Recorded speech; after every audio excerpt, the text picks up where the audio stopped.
Hello, good morning, and welcome back. This is Dhirendra Kumar, and just you're watching our YouTube channel or English by DS. Guys, आज tense का part 3 होगा। Part 3 कहने का मतलब है third class होगी आज, थर्ड वीडियोस होगी आज, जिसमें हम आप लोगों को यूजेस करना सिखाएंगे कि हाँ किस तरीके से यूजेस किया जाता है। जैसे कि लास्ट के वीडियोस में हम लोगों ने बात कर रखा था किसके बारे में कि भाई present indefinite tense, present indefinite tense. अगर इसके बारे में बात करते तो हमने इसके बारे में ना स्ट्रक्चर बनाना सिखाया था आप लोगों को कि प्रेजेंट का मतलब होता है V1 और V5। ओके, लास्ट में ऑब्जेक्ट लगा दीजिए और फर्स्ट में सब्जेक्ट लगा दीजिए, यूं कुछ स्ट्रक्चर बन जाता है प्रेजेंट इंडेफिनिट टेंस का। जिसमें हमने आप लोगों के साथ में गलत किया था कि भाई ये जो V1 और V5 होते हैं ना अलग अलग सब्जेक्ट्स के साथ में यूज़ किए जाते हैं। ओके, ट्रांसलेशन बनाने के भी तरीके के बारे में वहाँ पे बातें की गई थी, हम लोगों ने उसके बारे में भी बात कर रखा था। चलिए आज ना सर हम लोग इसके एप्लीकेशंस के बारे में पॉइंट वाइज करके सीखेंगे। ओके गाइस, कि प्रेजेंट एंड आफ्टर टेंस का यूज़ आखिर किया कहाँ कहाँ पे जाता है। बहुत छोटे छोटे पॉइंट्स होंगे, ज़्यादा लंबे चौड़े नहीं करेंगे हम लोग। हाँ, जो हमारे काम के होंगे बिल्कुल उसको हम लोग ना यहाँ पे मेंशन करेंगे। देखिए, हम आपके साथ में ना ये एक बातें डिस्कस किया था कि एक एक्शन होता है और उस एक्शन को रिप्रेजेंट करना होता है। अगर वो एक्शन वन टाइम एक्शन हुआ, वन टाइम एक्शन हुआ तो उसके साथ में हम लोग प्रेजेंट इंडेफिनिट टेंस का यूज़ करते हैं। लेकिन अगर वही एक्शन अगर वन टाइम एक्शन हुआ तो प्रेजेंट इंडेफिनिट टेंस का यूज नहीं करते। लेकिन अगर वो action more than one time हुआ, मोर देन वन टाइम हुआ तो उसके साथ में प्रेजेंट इंडेफिनिट टेंस का यूज़ किया जाता है। यहाँ तक की बात हुई थी जिसमें हमने आपको बताया था कि देखिए प्रेजेंट इंडेफिनिट टेंस एक्सप्रेस करता है किसको किसको, हैबिट को, डेली रूटीन को, फैक्ट को, यूनिवर्सल ट्रूथ, मैथमेटिकल ट्रूथ या प्रिंसिपल को, इस प्रकार की चीज़ों को ना प्रेजेंट इंडेफिनिट टेंस एक्सप्रेस करता है। अब बात करते हैं हैबिट की। हैबिट का मतलब होता है आदत। प्रेजेंट इंडेफिनिट टेंस आदत को भी रिप्रेजेंट करता है, आदत है या आदत को भी रिप्रेजेंट करता है प्रेजेंट इंडेफिनिट टेंस। अब कहने का मतलब ये है कि अगर ये आदत को रिप्रेजेंट करता तो सर इससे क्वेश्चन किस तरीके से बनते हैं। देखिए एक ना क्वेश्चन आता है, सॉरी एक वर्ड आता है जिसका नाम है यूज टू। इसका मतलब ये होता आदत है। ओके, इसका मतलब ही आदत है। आप इस वर्ड को और इस वर्ड को समझिएगा सर। प्रेजेंट इंडेफिनिट टेंस अपने आप में एक्सप्रेस कर सकता है हैबिट को, मतलब उसके पास इतनी कैपेसिटी है कि उसे हैबिट को एक्सप्रेस करने के लिए किसी अदर वर्ड की हेल्प लेने की ज़रूरत नहीं है। कहने का मतलब ये हुआ कि अगर प्रेजेंट इंडेफिनिट टेंस को उसे एक्सप्रेस करना है तो इसे अदर वर्ड की हेल्प लेने की ज़रूरत नहीं है। अब इस बात से भी समझ सकते हैं कि हम कहने की कोशिश क्या कर रहे हैं। कहने का मतलब ये है ना कि प्रेजेंट इंडेफिनिट टेंस के अंदर ही हैबिट नामक वर्ड लगा हुआ होता है, हमें अलग से हैबिट वाले वर्ड इसके साथ में नहीं लगाने होते। और अगर आप by the way use to का यूज करते तो कुछ सेंटेंसेस यूं लिखेंगे आप। हमने लिखा ही यूजेस टू स्मोक। कहने का मतलब ये हुआ कि इन्हें आदत है स्मोक करने की। ओके, इन्हें आदत है स्मोक करने की। आप समझिएगा जरा ध्यान से। अगर मैं बोलूँ C uses to, C uses to play cricket, उसे आदत है, मीन्स इसे आदत है खेलने की, क्या, क्रिकेट, क्रिकेट खेलने की इसे आदत है। जबकि आपको ये भी पता है कि भाई अगर मैं बोलता हूँ he uses to smoke, she uses to play cricket, अगर मैं बोलूँ ही यूजेस टू ड्रिंक। अब इस सारे के सारे वर्ड्स को ध्यान से देखने के बाद में ना आपको एक ही बात का पता चलेगा कि भाई ये तो आदत है, ये भी आदत को रिप्रेजेंट कर, और यहाँ पे भी जो वर्ड आया हुआ है ये भी अपने आप में एक आदत को ही रिप्रेजेंट कर रहा है सर। ओके, और अगर हम लोग प्रेजेंट इंडेफिनिट टेंस में भी सेंटेंस को बनाते हैं, डायरेक्टली अगर इस सेंटेंस को प्रेजेंट इंडेफिनिट टेंस में भी बनाते हैं तो ये उसी बात को रिप्रेजेंट करेगा जो ये बात को रिप्रेजेंट कर रहा है। जैसे अगर हम लोग कहते हैं ही स्मोक्स, आप ये सेंटेंस को देख सकते हैं ही स्मोक्स, वह स्मोक करता है और वह उसे आदत है स्मोक करने की। दोनों में अंतर है क्या? बिल्कुल नहीं, दोनों में अंतर नहीं, लेकिन हाँ एरर है, मतलब गलती है। एक गलती होता है ना भाई जिसमें ना सेंटेंस नीचे आके गलती करता है, और एक गलती होता है जैसे इसमें सेंटेंस ऊपर जाके गलती करता है। जो नीचे आके गलती करता है वो सच में गलती होता है, जिसे हम लोग एरर कहते हैं। लेकिन अगर कोई सेंटेंस ऊपर जाके गलती करता है, मतलब ज़्यादा शो ऑफ करने के चक्कर में गलती करता है, उसे हम लोग एरर नहीं सुपरफ्लुअस कहते हैं।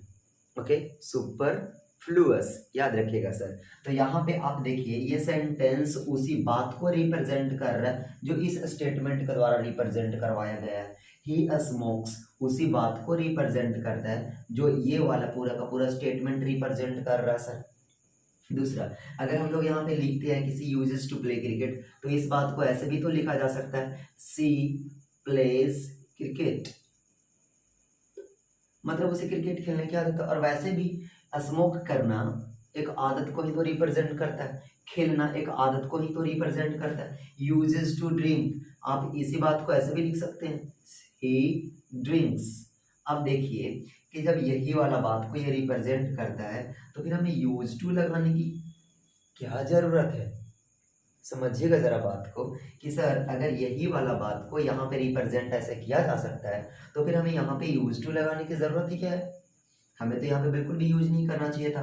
मतलब अगर इसे हटा देते तो सेंटेंस अपने आप में सही हो जाता सर। उसी तरीके से यहाँ हटा देते सेंटेंस अपने आप में सही हो जाता सर। और वही वाला वर्ड को यहाँ से हटा दिया जाता ये भी सेंटेंस अपने आप में सही हो जाता है। कहने का मतलब ये है ना सर कि ही स्मोक्स, वह स्मोक करता है। स्मोक करता है मीन्स एक दिन तो नहीं है, वन टाइम एक्शन तो नहीं है सर, मतलब more than one time action है। और more than one time action को रिप्रेजेंट करने के लिए ही तो प्रेजेंट इंडेफिनिट टेंस का यूज किया जाता है। ओके गाइस, अब यहाँ पे ना एक बात बना कि हैबिट के रिप्रेजेंट करने के लिए हमें एक्स्ट्रा वर्ड लगाने की जरूरत नहीं है।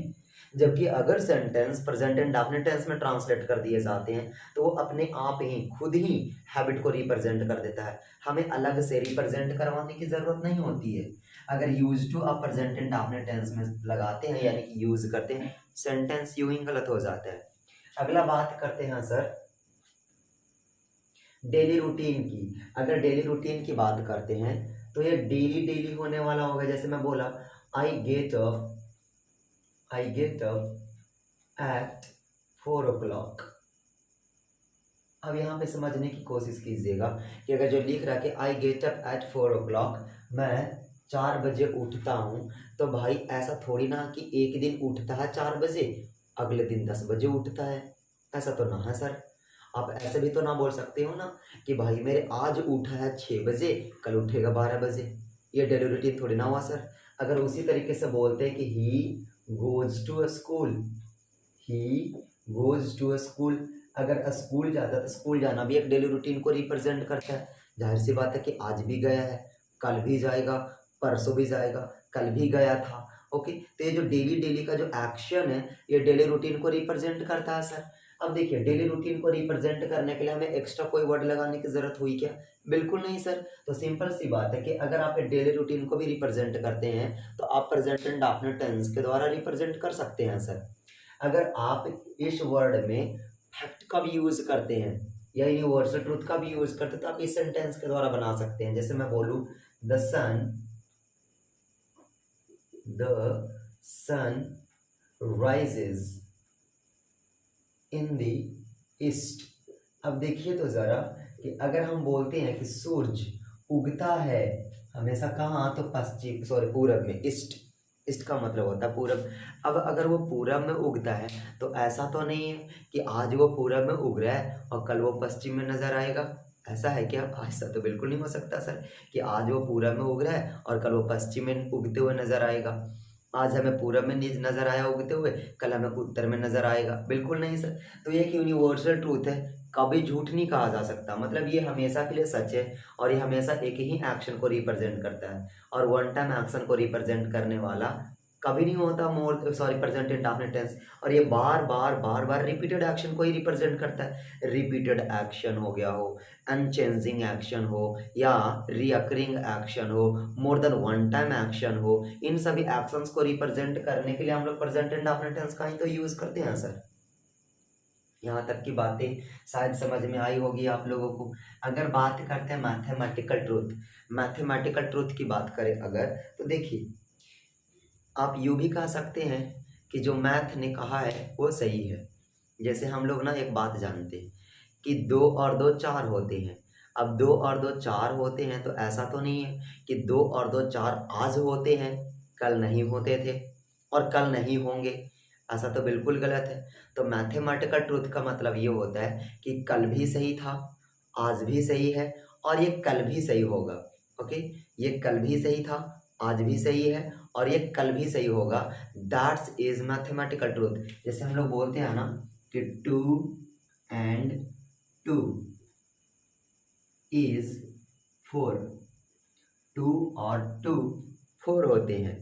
अब जरा ध्यान से देखिए, 2 एंड 2 इज 4, तो भाई ये दोनों के दोनों यूनिट सेंस को रिप्रेजेंट कर रहे हैं। और देखिए यूनिट सेंस के बारे में एक बात आया कि अगर ये ना यूनिट सेंस और डिवाइड सेंस समझ में ना आता हो तो आप नॉन कॉन्सेप्ट जो मैं वीडियोस बनाकर डाल रखा है प्लेलिस्ट में जाएंगे, वहाँ पे नॉन कॉन्सेप्ट का एक पूरा का पूरा वीडियोस मिलेगा। और उसमें ना सर अबाउट 8th या 9th क्लास होंगी, 9th या 8th वाली वीडियो आप वहाँ से देख लीजिए, आपको चीज़ें समझ में आ जाएंगी कि एक यूनिट सेंस होता है और एक डिवाइड सेंस होता है। ये दोनों के दोनों ना सर एक ही तरीके से यूनिट सेंस को रिप्रेजेंट करती है, इसलिए सिंगुलर है। अगर ये सिंगुलर है तो सिंगुलर के साथ में सिंगुलर हेल्पिंग वर्ब। अब देखिए 2 एंड 2 इज 4। अब ऐसा है कि 2 और 2 को जोड़ेंगे तो 4 होगा।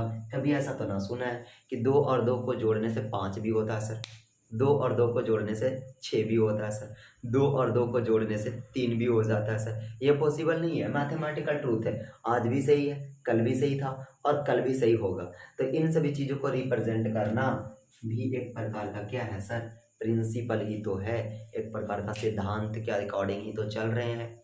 तो प्रिंसिपल को रिप्रेजेंट करना हो, फैक्ट को रिप्रेजेंट करना हो, यूनिवर्सल ट्रूथ को रिप्रेजेंट करना हो, यूनिवर्सल ट्रूथ में एक और सेंटेंस देख सकते हैं आप, द